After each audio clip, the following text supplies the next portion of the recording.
ഞാൻ ഈ ഫൈറ്റിന്റെ കാര്യം പറയുന്നത് കുറച്ച് റിസ്ക് എന്നല്ല, കുറച്ച് ടെക്നിക്കൽ കുറച്ചൊന്ന് പ്രാക്ടീസ് ചെയ്യണം. അത് ഞാൻ ചെയ്യാൻ റിസ്ക് എടുത്ത് ചെയ്തിട്ടുണ്ടെങ്കിൽ അത് സുഖമായിട്ടുള്ള ഒറ്റ ധൈര്യം കാരണമാണ് ഞാൻ ചെയ്തത്. അതിൻ്റെ ഔട്ട് അതുപോലെ തന്നെ വരും, ഇല്ലെങ്കിൽ അത് അപ്രീഷിയേറ്റ് ചെയ്യപ്പെടും എന്നുള്ളൊരു ധൈര്യം. ആ ക്യാമറ ഇദ്ദേഹം ആണ് ചെയ്യുമ്പോൾ, ക്യാമറ വെക്കുന്ന ഇദ്ദേഹം ആണെന്ന് പറയുന്ന ഒറ്റ ധൈര്യത്തിലാണ് ഞാൻ അത് ചെയ്തത്. അത് നല്ലൊരു എക്സ്പീരിയൻസ് ആയിരുന്നു. അപ്പോൾ പടം കാണുമ്പോൾ നിങ്ങൾ വേണം പറയാൻ. അപ്പോൾ വണ്ടർഫുൾ എക്സ്പീരിയൻസ്. അല്ല, അഗൈൻ ഞാനത് നേരത്തെ പറഞ്ഞിരുന്നു എൻ്റെ ബസ്സിൽ. അതൊന്ന് കാണേണ്ട എസ്പെഷ്യലി ഒരു സീക്വൻസ് ഉണ്ട്. ഒരു കാറിൻ്റെ മേലേക്ക് ഓടി കയറിയിട്ടുള്ള ഒരു ഫൈറ്റ് സീൻ. അത് ബ്രില്യൻ്റ് ആയിട്ട് എക്സിക്യൂട്ട് ചെയ്തിട്ടുണ്ട്. ഗൂഗിൾ ഈ സിനിമയിലേക്ക് എത്തിയത് എങ്ങനെയായിരുന്നു? ഇവരെങ്ങനെയാണ് കണ്ടെത്തിയത്? ഗൂഗിളിന് പറ്റിയ ഒരു കഥാപാത്രം എന്ന് ആരാണ്? ഡയറക്ടറാണ് സുഖേട്ടനും കൂടി ആലോചിച്ചായിരിക്കുമല്ലോ പറയുന്നത്.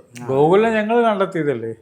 ഞാൻ ഒരു ദിവസം വീട്ടിലിരിക്കുമ്പോൾ ഒരു രാവിലെ 11 മണിയൊക്കെ ഇപ്പോൾ അസോസിയേറ്റ് ഹരീഷേട്ടൻ വിളിച്ചു, പരിപാടി ഉണ്ടെങ്കിൽ ഇതാണ് പരിപാടി, ഇവരാണ് പ്രൊഡക്ഷൻ, ഷൂട്ട്, നാളെ വരേണ്ടി വരും. ഇന്ന് വൈകിട്ട് വണ്ടി കയറേണ്ടി വരും, നാളെ വരണം. ഒരു പോലീസുകാരൻ്റെ ക്യാരക്ടറാണ്.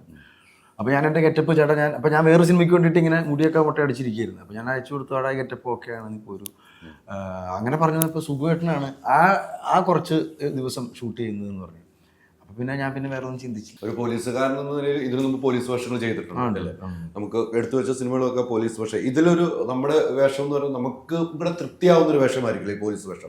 സ്ഥിരം പോലീസ് വേഷം ചെയ്യുമ്പോൾ നമുക്കൊരു തൃപ്തി വരുന്നുള്ളൂ, അല്ലെങ്കിൽ അതിൽ തന്നെ നമ്മൾ പിടിച്ചു നിൽക്കേണ്ട ഒരു ഗതികേട് വരും. പക്ഷെ ഇതിൽ എന്താണ് അത്രയും ഈ സുഖേട്ടൻ ക്യാമറ എന്ന് പറയുന്ന ഇതിന്റെ കഥാപാത്രത്തിന് പ്രത്യേകത ഉണ്ടാവും. ഇതിൽ പ്രൊമോഷൻ കിട്ടിയിട്ടുണ്ടല്ലേ?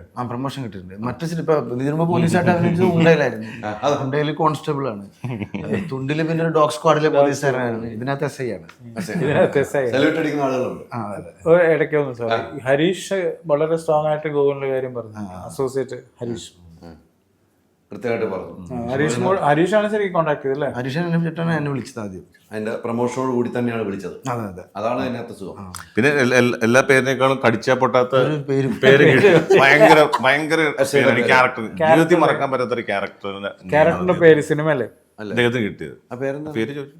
ഏറ്റവും കൂടുതൽ ഞാനേ വിളിച്ചിട്ടുള്ള കഥാപാത്രം. ഞാനാണ് വിളിക്കുന്നത്. കാരണം എന്റെ കൂടെ നിൽക്കുന്ന, എന്നെ സപ്പോർട്ട് ചെയ്യുന്ന ക്യാരക്ടർ. അപ്പൊ ഞാനാണ് വിളിക്കുന്നത്. വ്ളാഡിമർ എന്നാണ് കഥാപാത്രത്തിന്റെ പേര്. റഷ്യൻ പേരാണ് വ്ളാഡിമർ. റഷ്യൻ. അങ്ങനെ ഒരു പേര് കണ്ടെത്താൻ അതിലെ കഥയിലൊക്കെ പറയുന്നുണ്ട് എന്തുകൊണ്ടാണ്. അത് വേറെ സാധനം. അത് കുറച്ച് ആണ്. അത് പുറത്ത് പെട്ടെന്ന് പറയാൻ പറ്റില്ല. പുറത്ത് പറയാ വേണ്ട, കണ്ടിട്ട് സിനിമയെ കാണാം. സെൻസേർഡ് ആണ് കേട്ടോ, അതുകൊണ്ട് കുഴപ്പമില്ല. സെൻസറിങ് കഴിഞ്ഞാണ്, അപ്പൊ അതുകൊണ്ട് കുഴപ്പമില്ല, കേൾക്കാം. കുഴപ്പമില്ല. അപ്പൊ ഏറ്റവും കൂടുതൽ നീയാണ് വിളിക്കുന്നത് അല്ലേ? അത് വലിയ പ്രശ്നമാണ്.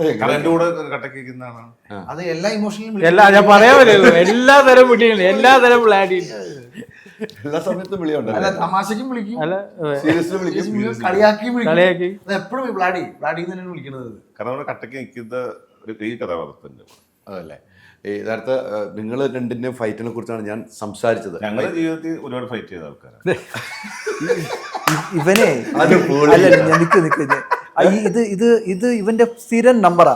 പടത്തിന്റെ പ്രൊമോഷൻ എന്ത് പറയാം, എങ്ങനെ ഓടിക്കണം, ഇതിനു മുമ്പ് ഇങ്ങനെ എന്തുകൊണ്ട് പറഞ്ഞ് തല കൈ വെച്ചു. ഇപ്പൊ അടുത്തത് ഞാൻ ഇവന്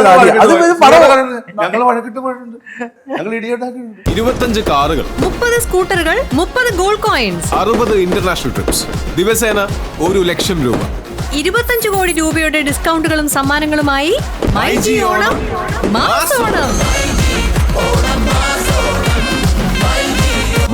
myG future, experience the next.